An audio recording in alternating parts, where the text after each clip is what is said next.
আমার কমলা আভা, কাপড় কেঁদে নরম রঙের ছোঁয়া।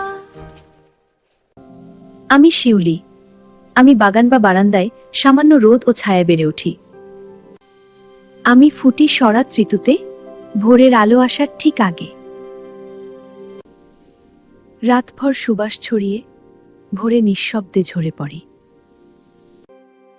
আমি শিউলি থেকে বানানো সুগন্ধি তেল। আমি শিউলি ফুলের ভেষজ রূপ। জ্বর, ব্যথা আর কিছু রোগে আমাকে ব্যবহার করা হয়। আমি শিউলির ডাঁটা থেকে তৈরি প্রাকৃতিক রং। আমার কমলা আভা, কাপড় কেঁদে নরম রঙের ছোঁয়া। শিউলি গাছকে ঠিকমতো পানি দিতে হবে। পানি কম দিলে শুকিয়ে যাবে, বেশি দিলে শিকড় পচে যাবে। শুকনো আর দুর্বল ডালগুলো কেটে ফেলতে হবে, এতে গাছ নতুন ডাল আর ফুল তৈরি করবে। শিউলি ফুলের যত্ন নেওয়া আমাদের দায়িত্ব। গাছ বাঁচলে পরিবেশও বাঁচে।